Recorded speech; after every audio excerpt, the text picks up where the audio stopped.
What's up, everyone? We're back. Welcome to Doctorly Unhinged. I'm Dr. Shah. Dr. Maxfield. And welcome to our Unhinged podcast. In this episode, we debate each other. It's a fun thing to do. And to be clear, during these derm debates, we always pick a topic that's relatively controversial. We argue for it and we argue against it. And someone is forced to take either the pro or against side. It doesn't mean that that's the position that they hold. We generally actually hold the same opinion on some of these things. Sometimes we actually do differ and actually the debate is worthwhile. But a lot of times, just like in debate club or what is that, Model UN, or what's that thing that you debate Isn't when you're like in forensics? High school? I don't know. I think it's called forensics, which doesn't make sense to me. Forensics club. No, that can't be it. There's like a great debaters club of sorts. And in that you kind of pick a side that maybe you agree with or disagree with, and you kind of argue on its behalf. So we are making the argument for or against Accutane, also known as isotretinoin, a well-known treatment for acne, but reemerging in sort of the cosmetic space as a way to shrink your oil glands, make your skin look poreless, decrease the size of your oil glands, and in general, just give you clearer skin for longer. So it's become a celebrity hack to essentially microdose Accutane. So we'll be arguing for and or against it. Right. And reiterating once again, we may or may not hold these actual positions. So if you clip us, do it at your own risk, because we may not even believe what we say in this video. We are just trying to provide opposing views, discourse, as they say, or discord if it's inharmonious, not harmonious, so that you, as the listener, as the viewer, can basically pick apart and piecemeal whatever information you want to bolster yourself with so you can feel and be more educated to make your own really relevant decision. Okay. All right. So let's get things started with a quick life update. Any quick life updates from you want to give us the 411 on? Yeah. So, we shot YouTube this last weekend, which was great. You coming into town, which was great. We have also collectively a big week ahead of us with the AAD coming up. So there's your timestamp in life when this was shot, but that's going to be an exciting week. It's the biggest, one of maybe the two biggest conferences in the world for dermatologists. Get a chance to see colleagues, friends. I'm actually looking forward to this trip quite a bit. And I think that's the biggest thing going on here. Yeah, basically prep for the American Academy of Dermatology, which is always a massive, massive meeting. You get people flying from all over the world. It's all of the dermatologists, and it's somewhat turned into somewhat of a trade show over the past few years. I mean, it's also where we learn about the most recent research in dermatology. We also get to catch up with our colleagues that we haven't seen in a long time. But also you see some influencers now coming to these events, traditional beauty influencers who come to create content at the event and oftentimes highlight some of the breakthroughs in dermatology. So the conference has changed a bit in the way that it is public facing more now than ever, but the core of it is really to release some of the best education. I'm speaking on podium several times throughout the conference, and that is really the goal of it. But what you see on social media might be a little bit different. We're actually throwing a huge party this year with a quote unquote celebrity guest, which I'm not allowed to leak yet, depending on when this comes out. So I won't say what that is, but this is in Orlando, and Orlando is not far from me, which is a good thing. But, EADV this year, which is the European Academy of Dermatology Conference, is actually in Prague. So we have to figure out how to get there. Okay. When is that one? Usually September, I want to say.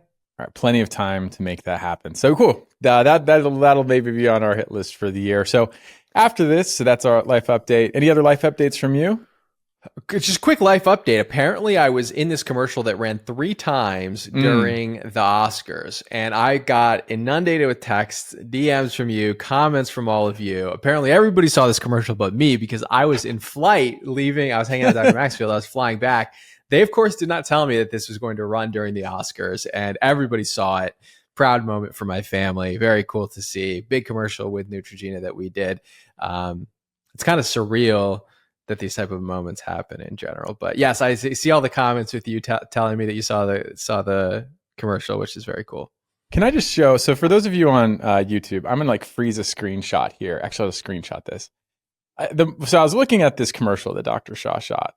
I have decided that Dr. Shah was not made just for TV, but very specifically, his face is made for soap operas. He has the look, he has the eyes. So I think your future is like on Telemundo. Although I know that the Korean soap operas are quite popular as well. A lot of my staff, some of my staff actually is obsessed with the Korean soap operas. So I think that's really where your life trajectory is about 5 years from now, maybe 3. I think so. I think you're absolutely right. Now, are you kidding me? You're definitely more telenovela than I am. Are you kidding me? Are you joking me? You're like traditional, what's that show called with Justin Baldoni and Jane the Virgin? You give heavy Jane the Virgin star vibes to me, but separate conversation. Has my big TV moment. And that's pretty much it. What's our product of the day? So mine is actually, this is the one I wanted you to try here, but I think we just lost track of it. But this is from Labore Sensitive Skincare. It's an Indonesian brand. I actually have gotten to work with a couple Indonesian brands lately, which I absolutely love because it's a big part of my family history. This is their Acne and Oil Correct Physical Sunscreen. I'm going to put this on, and I know my lighting is dark to keep the mystique, but believe me when I say, so whenever I do a sunscreen, especially sunscreen, like I will never commit to anything before trying it for a good period of time. So the brand reached out from Indonesia. I'm like, yeah, send it to me. If I love it, I'll do a paid ad, which I don't think I've posted yet, but it's coming. But just know I vetted this first. So my first time putting this on, and sometimes I want to like post these behind the scenes on my ads because like my own reactions, sometimes like the initial organic one is just like so good. But this is it's like a green sunscreen, and I just put it on, and it's a physical sunscreen. It's a mineral sunscreen, right? And I put on 2 finger lengths. I'm taking off my headphones here if I can find them. It like, before, I had this whole plan in mind that I was going to like talk through the whole script while I blended this physical sunscreen, because sometimes that's how long it takes. It was gone by the first sentence. Like 2 finger lengths just melted into my face. Even in the beard, it blended decently. So I don't know what they did from a formulation standpoint and aesthetics. But again, it has like a little bit of a green tint for the redness. It has some like microbiome stuff. It was tested in outer space, which they're not the only sunscreen to do that, but they're the only acne sunscreen to do that. I mean, I feel like that's a little absurd. What is this brand called? Labore, Labore.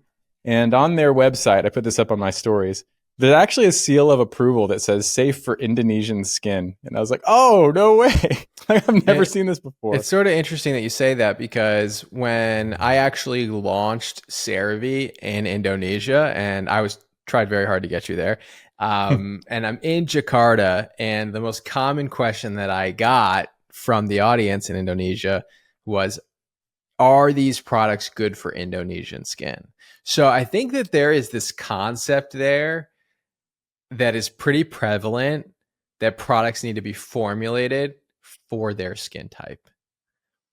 Interesting. Yeah, that must exist. You must be right. That's really interesting to hear, because you don't often hear that elsewhere in the world. Like, it's not like safe for American skin, like safe for French skin, like safe for very nuanced countries. But I thought the Where can I get this in the US? Is it Amazon? I don't even know. I don't know what the brand directive is to like purchase this sunscreen. Or are you just well known in Indonesia, so they're running the ad? I can't find it on Amazon, so, and I see it on their website, but it's in Indonesian dollars. So I don't know. I'm going to look for it because I'm going to buy it, because you've convinced me. It was a compelling argument.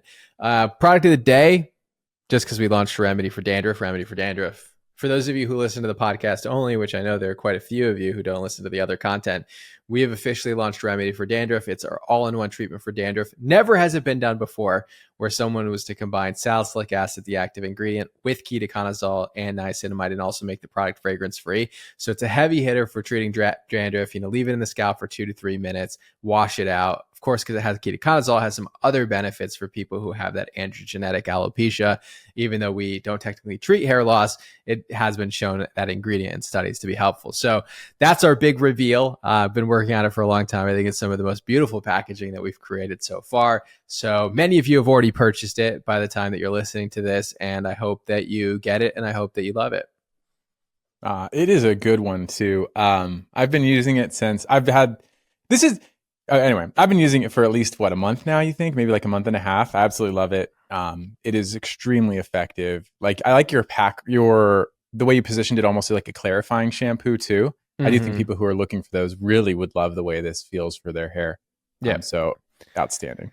Absolutely. Well, thank you for the rave review. Now let's hop into the debate, okay? Because this is what I've been waiting for. This is what I've been prepping for.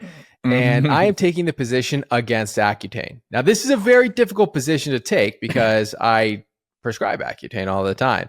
And so I have to find the arguments that are going to move people away from this and maybe talk more into the risks. And so I think that's going to be the direction I go with this. And Dr. Maxfield's going to take the pro Accutane stance, which is pretty much overwhelmingly the stance of most dermatologists, with a few outliers here and there.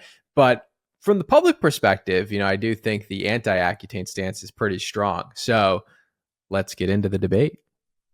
All right, let's go. Ding, ding, ding. Do you want to start off the argument? Yeah, we need some consistency, I think, with this. Like, what opinion goes first? Is like the negative person who tries to dissuade initially and there's counterpoints, or is it like positive? I feel like The we positive flip a coin. opinion. I have a The coin. positive opinion has to go first because then the skeptic comes in against it, right? Okay. Yeah. So I'll start with some broad points then, and then we'll get into some data, et cetera, et cetera, et cetera. I'm going to take notes here so that I can debunk each step of your argument, by the way. You don't need notes. You have a mind like a steel trap. Okay. So the first point I'd like to make, many people have acne. And although having acne has been normalized, it still significantly impacts millions of Americans every year. And not only that, it is an extremely treatable condition. It is one of the best treated conditions in all of dermatology. And if you think about how formative the years in a person's life are that coincide with having acne, your teenage years, your middle school years, your high school years, and if you think about how your confidence might be shaped or swayed with the health of your skin, if there was an ingredient that could be curative, which is rare in medicine in general, not just in dermatology, not just in the skin, but a curative treatment, would it not be worth exploring for someone in that vulnerable stage of life, in that formative stage in life? Could it, in fact, change the person's life trajectory? And again, just I'll speak very globally here. Some studies, some meta-analyses published as recently as 2024 have shown that the cure rate, just for investing up to 6 months of your life with this ingredient, the cure rate is upwards of 85%, meaning that 8.5 people, including that half person, may never have acne again if you take Accutane. And I will leave it at that, actually.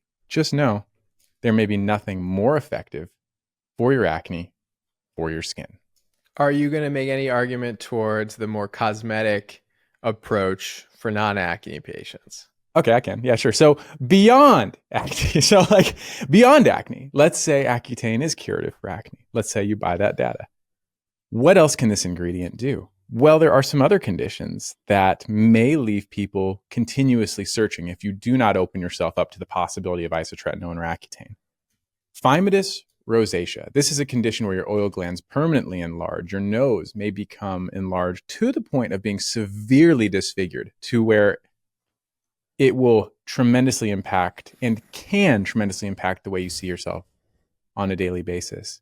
There are no other topical treatments that have been shown to consistently decrease the progression of this change in your skin, on your face.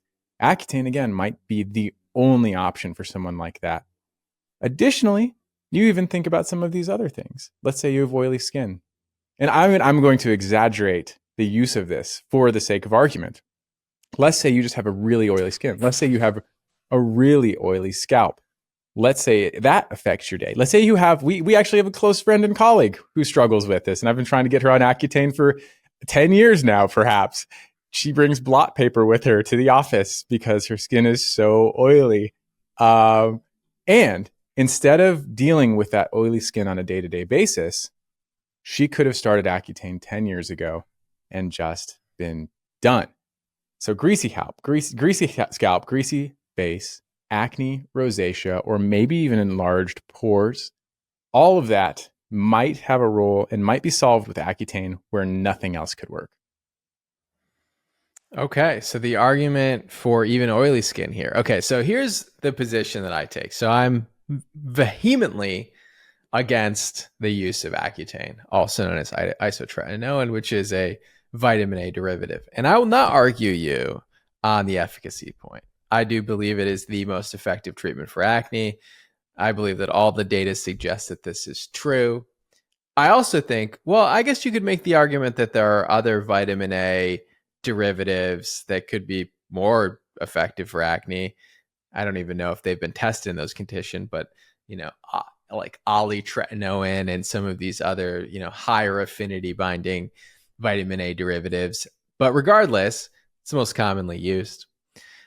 But what I will argue you on is this quote from Francis Bacon, which reads, "Sometimes the treatment is worse than the disease."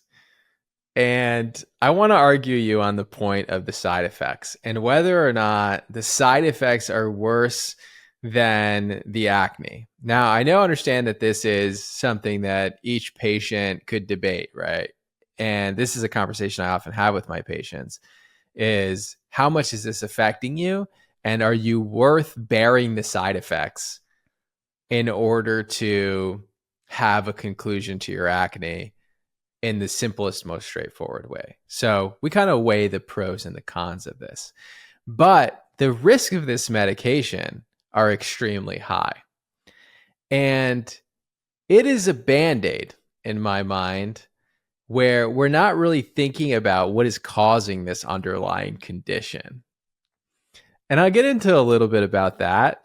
But first, I want to go through some of the side effects so that our audience can understand what type of medication we're dealing with. So, first of all, headaches. It can cause vision changes due to intracranial hypertension. It can cause hyperostosis, or basically bone growths that are essentially irreversible. It can cause liver damage because it's processed by the liver, and also because vitamin A is fat soluble, it can store there for a very long time. You get spikes of liver enzymes. You can also get an increase in ulcerative colitis. Now, looking at a meta-analysis between Crohn's disease and ulcerative colitis, which is an inflammatory bowel disease, it appears as if ulcerative colitis, there is a spike in ulcerative colitis in the first 6 months of using this. Whether this is unmasking ulcerative colitis that would have developed anyway, or this is truly causing ulcerative colitis, this is unknown, but it definitely seems to be an increased risk of ulcerative colitis, which is a very risky inflammatory bowel disease. It oftentimes leads to entire bowel resection, removal of the entire large colon. Next up, we're also dealing with mood changes, sometimes severe depression, sometimes suicidality. Now, this has been debated in multiple studies, and we really can't create a cause and effect relationship, but it does appear that there are a select group of people, and it's hard to identify pre-treatment who these people are going to be, but a select group of people who it does seem to affect their mood in a negative way. And I will, before you make the counter argument, I will concede that there are also studies that show that it improves mood on a global scale because most people feel better about themselves and increases their confidence. But there definitely is a select group of people that will experience negative mood consequences. Muscle pains, including rhabdomyolysis, where you get basically lysis of the muscle cells. You can get birth defects if you get pregnant while taking this medication, severe birth defects that are irreversible, obviously. And the list goes on and on and on and on. And the question is, you're dealing with acne, which can be a very tough condition for people and certainly affect the quality of life.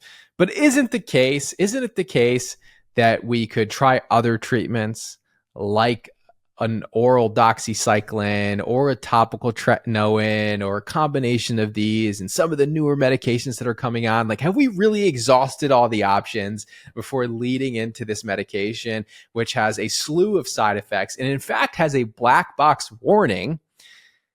Do we want to go this direction, or are there safer alternatives that could be presented first and maybe ultimately without ever presenting Accutane? So I think the most interesting thing is a couple. I guess we'll maybe three-prong this initially. So you said, sometimes the cure is worse than the disease. What is the acceptable sometimes? That is up for each individual. What if it's 1 in a million? What if it's 1 in 10 million? What if it's 1 in 100 million people get a headache? Is that acceptable? So that's very personalized. And I will grant you that there is no right decision for each person. And for a person who is quite content with having acne-prone skin, they are quite content with how their skin may heal in the long term, and they don't want to do anything that would perhaps cause a problem with their skin, that's their choice. Always their choice.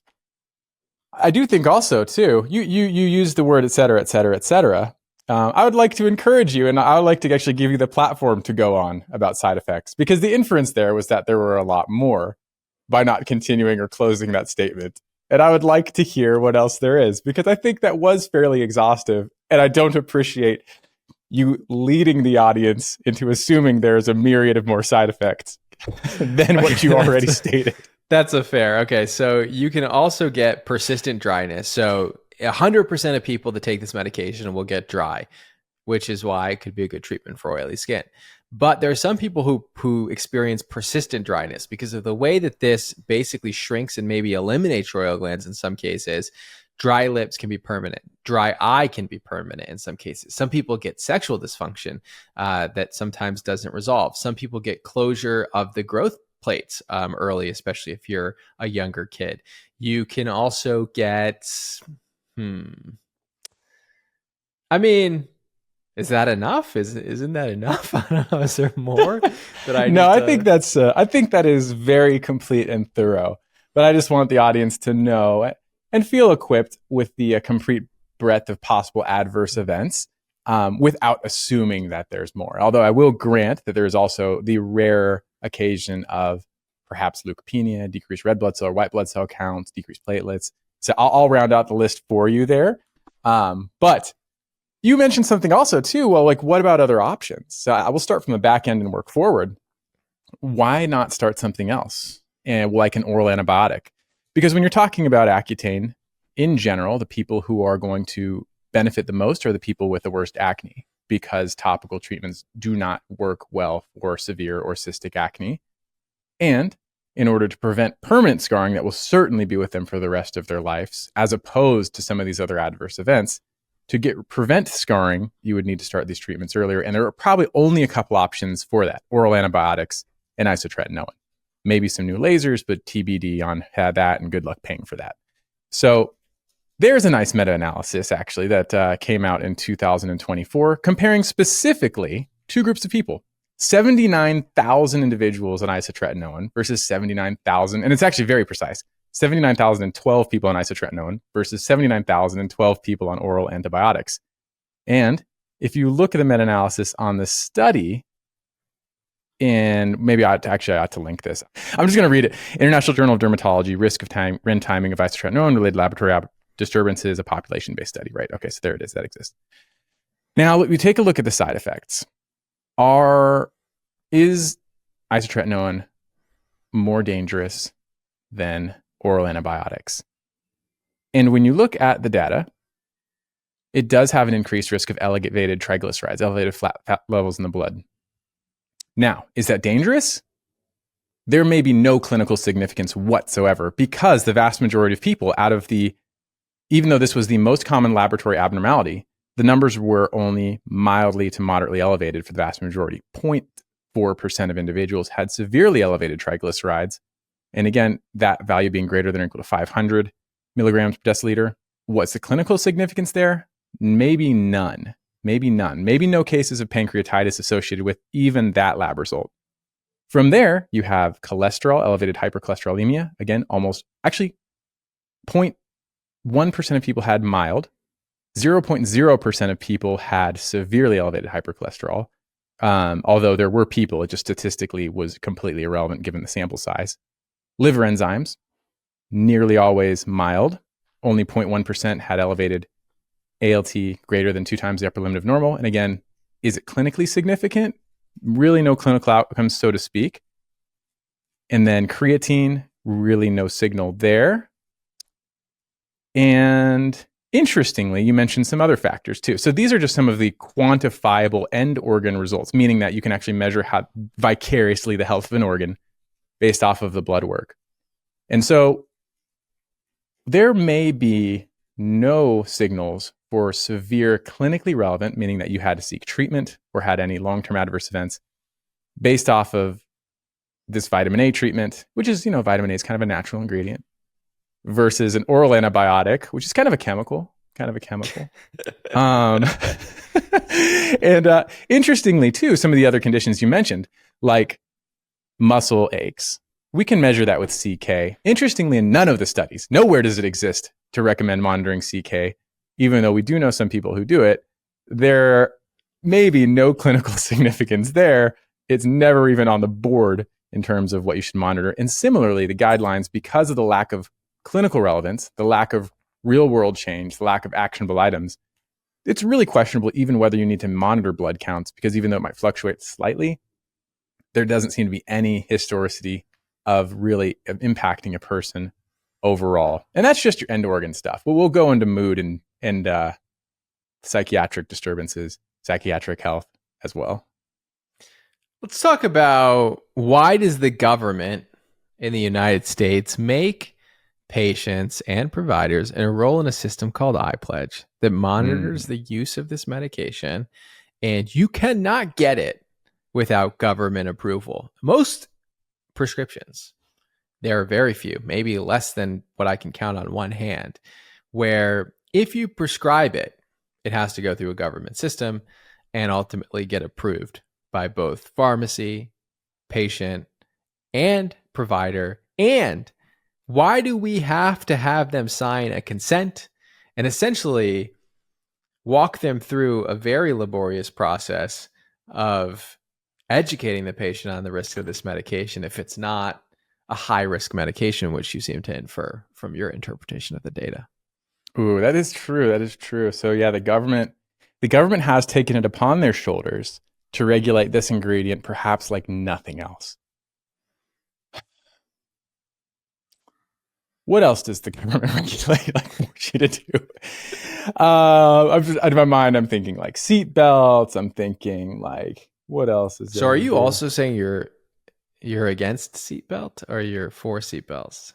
Seatbelts is next week's topic. This is a very separate opinion about their meddling in your seatbelt life. I will say this though. So the government did take control of iPledge, and let me walk everyone kind of through the history on this. So iPledge is the current mandatory reporting system for people on isotretinoin. Basically, if you're going to start this ingredient, you have to enroll for governmental watchdog program. They want to know, are you pregnant? Don't get pregnant. Are you pregnant? Don't get pregnant. And I would say, first off, if this ingredient was particularly dangerous in terms of teratogenicity, more than other ingredients, not that it's not, it is absolutely devastating if you are on this and you get pregnant.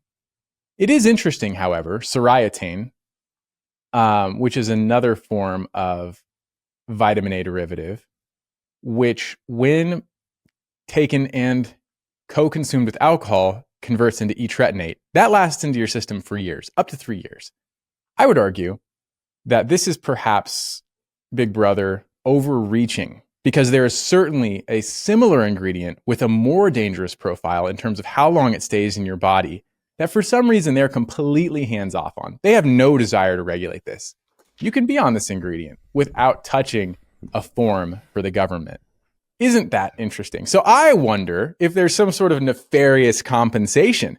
I think this is a way for the government to create middleman jobs and administrative jobs to push paper, to increase the cost of healthcare like they like to do, to decrease patient access, and in the meantime, make money along the way. There are studies that show that since iPledge was created, and because an argument around, well, it's regulated by the government, therefore it's dangerous, because of this fact alone, some studies suggest 20 to 30% of people or more may not take Accutane or isotretinoin purely because of this dissuasive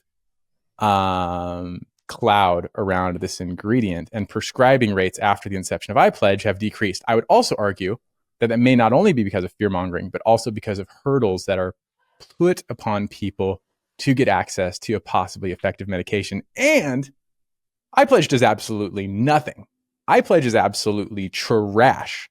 It is extremely cumbersome. It increases the cost of healthcare without any objective benefits, because this is not the only regulatory program around isotretinoin. In 1988, this isn't new. There was a voluntary manufacturer brochure. So government was not quite involved, and the patient had to sign consent, get a pregnancy tent, and use 2 forms of birth control. That sounds familiar. That's not much beyond what is going on right now. There was, quote, still a high number of pregnancies. This was replaced by the SMART program in 2002. Fetal exposure still occurred, and because of the unacceptable high amount of pregnancies, iPledge was created in 2006 with multiple private companies in bed with the FDA, that evil, dirty dog FDA. I'm a doctor. Like, this is not, don't clip that, please. I'm just like going along with this for the sake of argument. Then a study showed that during the SMART program, which granted only existed for about 5 years, if you go calendar, there were still 120 exposed fetuses, which was unacceptable. However, versus iPledge, which at the time of publication, and I think this publication was at least 5 years old, there were 122 pregnancy exposure. And if you go, another study separately showed that from the SMART program, it was 3.1 pregnancies per 1,000 prescriptions versus iPledge, which is 2.67 pregnancies per 1,000 prescriptions. There was not a statistically significant difference or any meaningful impact in iPledge's ability to prevent pregnancy, p-value of 0.69.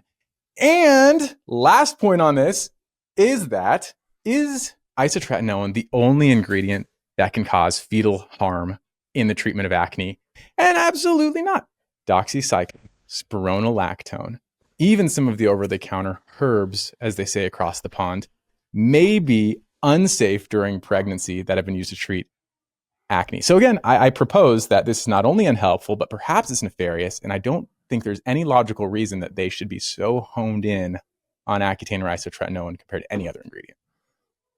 Okay. I mean, I think it's a strong argument against the iPledge system, which doesn't, to your point, has never decreased the risks or never decreased the amount of fetal harm during the use of Accutane. However, if you get pregnant while you take this medication, it will cause birth defects almost 100% of the time. And so it was certainly instituted with the right thesis in mind. Now, whether or not the outcome ended up being what the outcome is, and whether or not there are nefarious players, doesn't mean that the intention to protect people from this very dangerous medication was not well founded. And I also want to go back to something that you've said a few times now, which is the risk is so low of some of these side effects that we mentioned, 0.01, 0.001 in some cases. But what if you were that one? And you referred to these people at one point as statistically irrelevant, was your quote. We can pull the quote. But, I think this comes down to it really is a philosophical argument between the two schools of thought, deontology and utilitarianism. And utilitarianism, the ends justify the means. In deontology, the means never justify the end. So the question is the means justifying the ends here? And is that really how we want to be looking at our patients when we're pursuing treatments? Is Accutane, and this is an argument I just came up with in my own mind, a shortcut for us as physicians and as the medical industry and as big pharma? Is it a shortcut? Because you remember that Accutane was actually pulled off the market at one point, the trade name Accutane, and they continued to market isotretinoin, which is the generic form, and then now Accutane is back. But at one point, Accutane, the actual name Accutane, was actually never for most of my training and beyond. Accutane wasn't even a thing anymore. It had been taken off the market many, many years before. So the question is it really just a Band-Aid for us to not look for better solutions? And I would say not even look for better solutions, because I'm going to propose some better solutions as part of my argument, but to even not look at the cause. If we go back decades, centuries, people never had acne like they have today. And I would like to point everybody, when we're calling out specific articles, I would like to point everybody to a 2002 article in JAMA Dermatology titled Acne, a Disease of Western Civilization. And in this study, which is not gated behind a paywall, you can read through the fact that they looked at civilizations that do not have a Western diet, do not have Western influence, and they found virtually zero cases of acne in places like Paraguay, in places like Papua New Guinea. I don't think I'm saying that name right. I think I've been called out for this before. However, in these certain parts of the world where they studied very homogenous groups of people and even some diverse groups of people, they found zero incidences of acne. And so the conclusions from this author is that essentially you cannot make the diagnosis of acne purely based on genetics and say that in Western civilization, genetics is what's contributing to acne. But in fact, there must be environmental, whether things we're coming into it in contact with our environment, things that we're drinking, things that we're eating that are actually the cause of the acne. And so by having a medication like Accutane and prescribing it so freely, are we limiting our ability to really understand the root cause of this disease and try to understand why Western civilization is suffering from this more than anywhere else in the world? What are we doing to ourselves that we could just eliminate that would be safer than all of the things that we're talking about? Now, if we cannot find the cause of that and we have acne that's active and we need to treat it, why not use one of these lasers that you mentioned? Why not push for insurance to cover these laser treatments that can target your sebaceous glands like Accure and Avaclear that have Accutane-like effects, and use those instead of using Accutane, which has systemic negative side effects? Interestingly, this kind of parallels a conversation in the cancer community. Oftentimes, big pharma, who I'm no fan of, to be quite honest, it has been accused of hiding the cure for cancer. They've known what the cure for all cancers are at all times, and they're hiding it because they want you to be on medication permanently. Isn't it interesting that you're proposing that to treat and to cure this condition is, in a sense, hiding a better treatment alternative in the same way that people accuse pharma of hiding the cure for cancer, when this is in and of itself a cure? Now, beyond that, though, you mentioned this article where they propose, hey, some people geographically are resistant to acne and may have never had it. This is possible. I have, however, had, in my professional experience, patients who have had acne from 3 generations ago. So at least within the last 100 years, when our diet was quite different, when there was no processed foods. I mean, this was definitely before TV dinners. They were not only having acne, they were being treated with radiation for acne, which is horrible. And that may actually lend to like an argument for you in terms of how things change over time. But the idea that acne didn't exist within like the last 100 years, that is not true, because we have seen it treated and the after effects of the treatment for acne within the turn of the century, probably around the 1900s. I will say, though, if there were any actionable items from a study like that saying within these populations, this or these are the steps, these are the lifestyle modifications that resulted in no acne, I think that would be absolutely a perfect solution. I have no qualms with doing less for the same results. However, to date, unfortunately, even in the studies for food, there is no consistency, zero, in terms of being able to eat yourself into acne or to be able to eat yourself completely out of acne. And even the studies on food that we have, they are almost all survey data. So that means that for the skim milk, for the whey protein, for the glycemic index, for the beef, all of these things, basically they call 1,000 people and say, hey, did you have acne? What did you eat last year? And that is beyond, besides case reports, perhaps some of the lowest quality data that we have in terms of gathering information.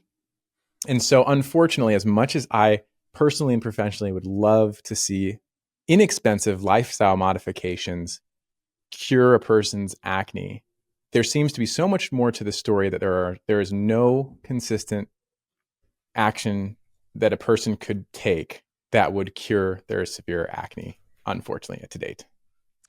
Okay. I could concede that there is no dietary intervention that has been consistently shown to help, but they postulate that low glycemic, low carbohydrate may have some therapeutic potential. And I do think we should investigate further to try to understand why it is more common in the Western Hemisphere to suffer from acne. Is it purely genetic, or do we have people? Is this not the melting pot of the world where we have people from these parts of the world that didn't get acne and then they come here and they get acne? So I do think it's worth investigating, and having a medication like Accutane, which is quote unquote a cure, and I can agree with that. It is extremely effective.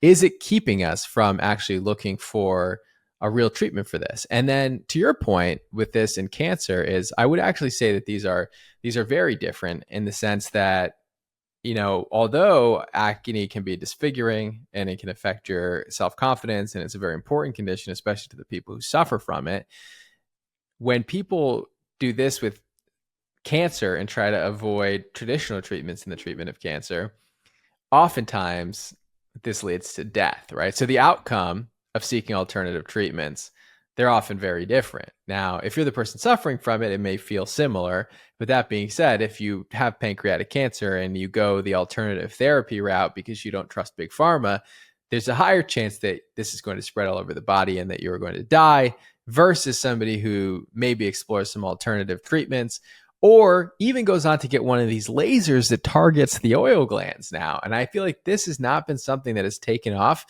And I think it's something that we need to push for as dermatologists, as an alternative option for people who don't want to take systemic therapies, because they show similar to Accutane-like effects. Now, I'll even concede that Accutane is more effective than some of these lasers are, and that these somewhat underperform, but we do see Accutane-like effects with Accure and Avoclear, and these are severely underutilized by dermatologists, I do believe, in some cases, because there is a preference for Accutane because it's easier to get, and the visits are shorter, and the pressures of the medical system push people towards that rather than trying to treat with a safer alternative. And I will say that you did give me a strong point here with the radiation, which I wasn't going to make, but everything is based on the time in which you live in, right?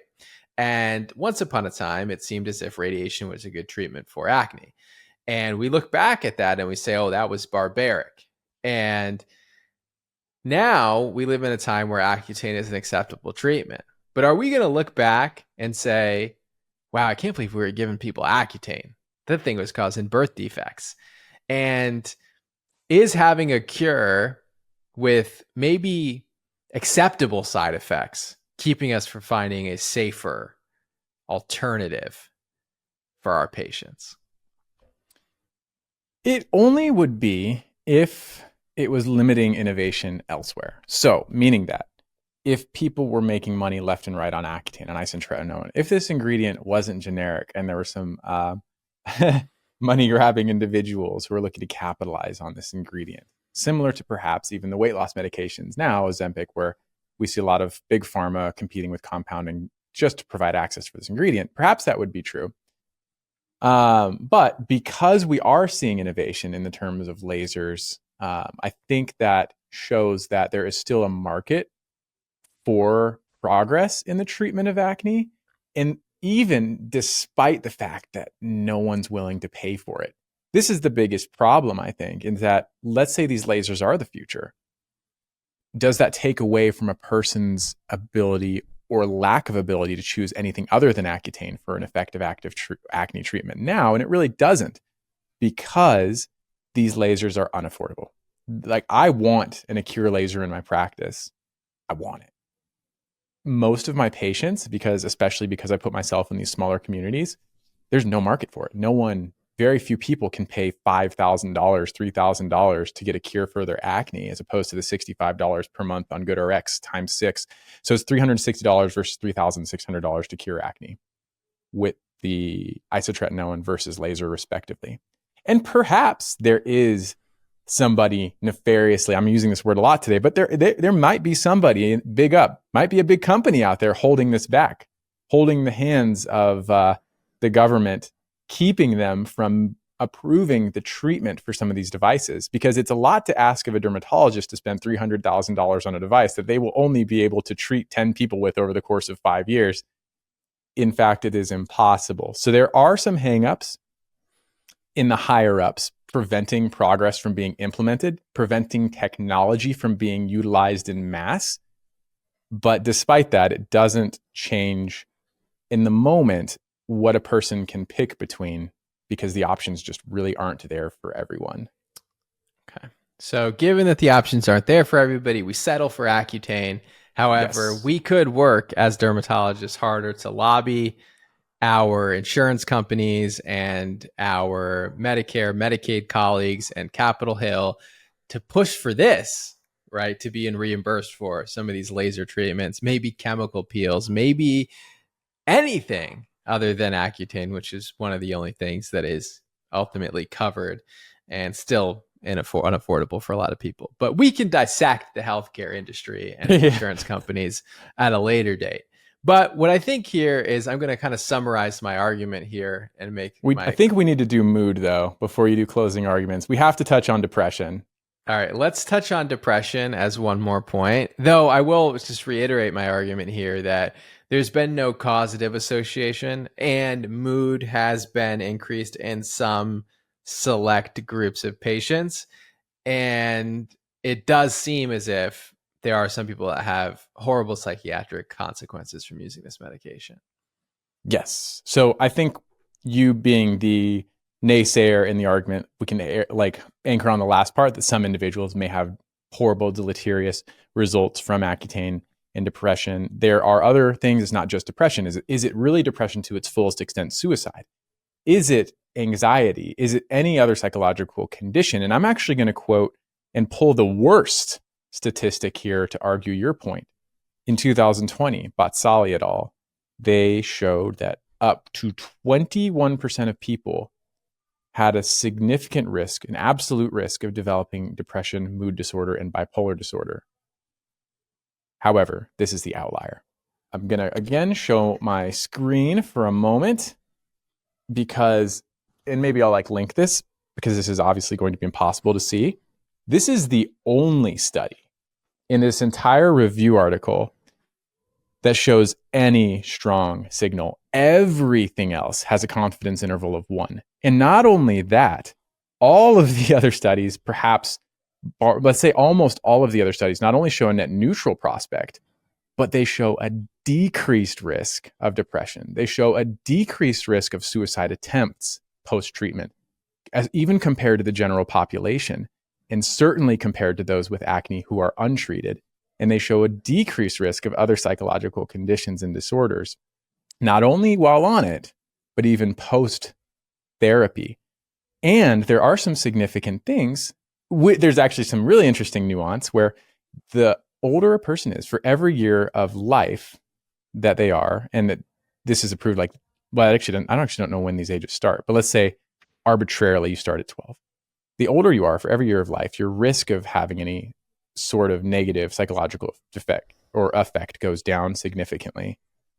But also, even for those younger individuals where there might be a risk, the risk was inversely proportional to dose, which is a really interesting feature, meaning that if you took a higher dose of Accutane, your risk of psychological disorder went down as opposed to a lower dose. Again, reinforcing the concept that perhaps generalizing and overall, your mood, no matter what the cause, might be net neutral, or overall, by a numbers perspective, might be better. And the way I pose this is for the wrong person, for someone, there is a theoretical risk that this might affect your mood negatively. There's a theoretical risk that for the wrong person, this could have significant consequences on your psychiatric health. Who that person is, I don't think anyone could possibly know. And generalizing, the vast majority of people will see an improvement, not only in their skin, but in their overall health compared to if they did not take Accutane or isotretinoin. Okay. A strong argument, but I'll also say What if you are that one? What if somebody you love is that one? And just think about that when there could be alternative, safer options. Or you could treat the root cause of the disease. Which is what? You keep saying that. What is the root cause that you're treating if the curative treatment isn't addressing civilization. it? So what's your cure for Western civilization? I think we need to explore it. We need to explore radical lifestyle changes. We need to decrease our insulin resistance. We need to decrease our glycemic load. We need to have less sedentary lifestyles. We need to reduce stress. We need to... These are postulations, though, folks. These are insertions that are not supported by data. Although I agree with every single one of the proposals, we cannot say conclusively that that would help or cure your acne. A lack of data doesn't mean that there should be a lack of pursuit of data, if that makes sense. It's a new Dr. Shah quote. So to summarize, I hold the position that sometimes the treatment is worse than the disease. And in fact, this treatment specifically, based on how effective it is, which I've conceded since the very beginning of this argument, it's so effective that we have not pursued alternative options that are safer. I think it's holding back the field of dermatology. I think it's holding back our patients. I think we need to push for safer alternative options. And I think we also need to try to find the root cause of this Western condition. And therefore, I rest my case that Accutane should be avoided at all costs unless there are no other alternative options and a patient is suffering to the point where they choose to take on the risk instead of or in lieu of finding the alternatives. In my closing statement is, although this ingredient's use must be judicious, every person's medical choice must be personalized, the overall net benefits warrant its use as an ingredient that needs to be accessible and offered to patients with moderate to severe acne. And it's a conversation that should be had for anyone whose acne significantly impacts their life. That is all. It's a very strong argument. All right. So we'll let the people decide. Like, again, we said, if you're jumping in the middle of this, I don't know why you would be jumping in the middle of this, but if you did, just understand that this is neither of our positions. We both prescribe Accutane quite readily and frequently. Knowing the side effects, we often weigh the pros and the cons. However, hearing the negative side effects and maybe the proposal for a better future in the treatment of acne, who do you think won this debate? Was it Dr. Maxfield? Was it I? Who had stronger arguments? Who brought better research to the table? It's always fun to hear all of your opinions on who you think won these debates. And let us know what you want us to debate next. We pick things that are controversial and we try to bring them head to head. And honestly, when it comes to controversial topics, a lot of times when experts present these topics, they often present the one-sided version of these, which are all the pros, right? And so this is our opportunity to present to you some of the cons. And it also arms you with the ability when you're talking about these things or you're trying to convince maybe a family member about something. It also arms you to know what is the counter argument, because a lot of times we don't even know what the counter argument is. And this happens, I think, even when I talk to my friends about politics, right? If you're on one side, oftentimes you don't even try to learn the opposing side, right? And sometimes by learning the opposing sides, it can actually make you stronger in your own convictions. So I think this is a helpful way of presenting information, but I'd like to hear what all of you think. I know we're diving deep on one topic at a time, which we're usually a little bit more sporadic, but hopefully this deep dive is helpful to all of you, and let us know what you want us to talk about next. Yes. So yeah, I actually love these certain things because for me, it's like iron sharpens iron, challenged by fire. So even when I have to take a position I don't inherently agree with, I learn a little bit more about what someone else actually thinks about it, and also why someone else might think opposite. So it's very helpful for me as a person, as in a profession. Hopefully it's helpful for you. Again, a main goal here is to arm you with both sides of the argument so you can be truly well informed instead of us just taking a position collectively and saying it's good, here's why, don't worry about anything else. So fun for me. Next time, is it seatbelts? Is it United Healthcare? I have my own personal qualms with them in my profession, in my office as it stands. I probably will fill you all in my UHC problems because it's actually kind of crazy how they are hindering us as well. But You let us know what you want us to talk about. Medical topic, life topic, finances, seatbelts. It's on the table. All right. Please like, comment, subscribe. Listen to us where we make podcasts elsewhere, Apple, Spotify, and we'll see you all in the next episode. We'll see you next time.